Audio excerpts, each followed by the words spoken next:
first step towards recovery. Stop it. Nat, you're literally eating yourself. Kemi parë dhe njohim shumë njerëz që kafshojnë thonjt e tyre.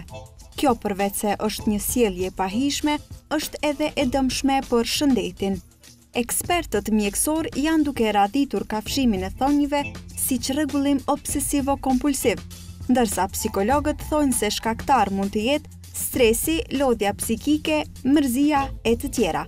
Por sipas tyre, kjo është një shprehi e pakuptimtë.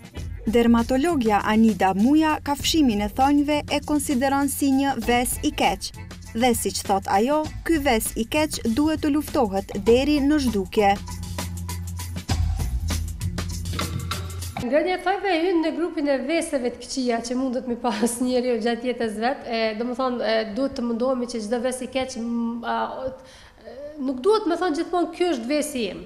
Në radhë parë, cili do që tjetë ai ves, sepse njeriu gjatë jetës ndryshon dhe duhet ta përmirësoj veten e vet. Domethënë nëse është që vesit e cilin ti e ke, po i bën dëm organizmit tënd ose vetes tënde, atëherë duhet të mundu që me eduku veten tënde që mos me vazhdu me vesin tënd në mënyrë të përjetshme. Ajo thot se lëkura dëmtohet jashtëzakonisht shumë nga kafshimi sepse çon në ekspozimin e pjesëve të lëkurës, që do duhej të ishin të mbuluara me thonjë.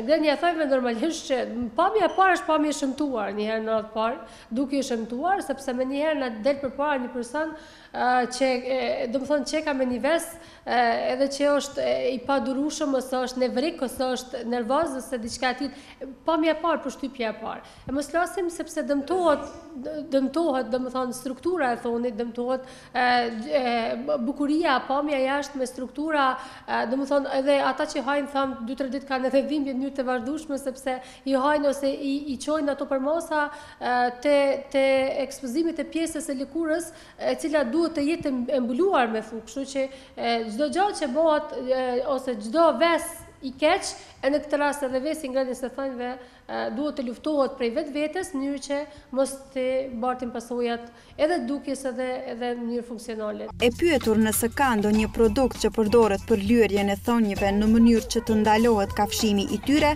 ajo thot se nuk ka ndonjë produkt të posaçëm, por më e mira që mund të bëhet është të bëhen përpjekje të ndalohet vetë. Produkti më i mirë praktikisht që puna që bën ti me veten tënde është një diçka që duhet ti sepse lyj sa dush, kur mendja ta thot kafshoj ose haj ose thej ose që zhvillohet ai proces.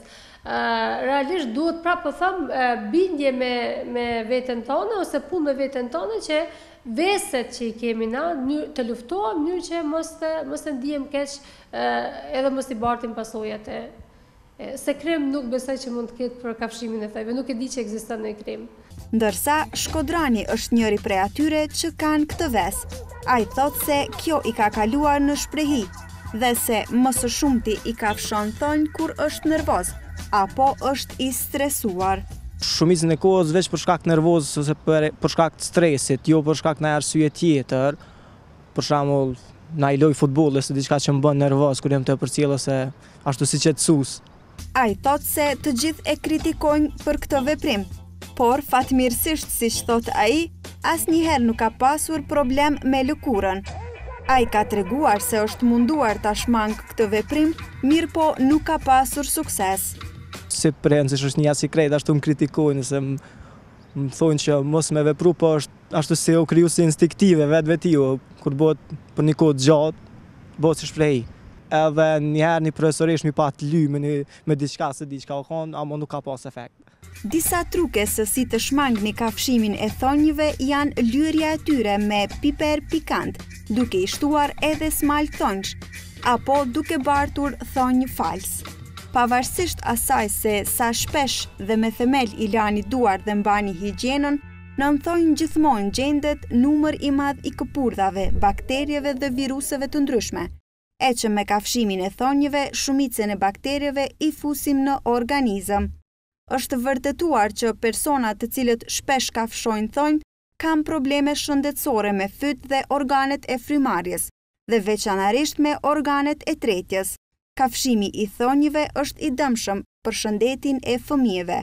sepse kjo jo vetëm që rrezikon shëndetin momental, por mund të ketë edhe pasoja negative në zhvillimin e mëvonshëm.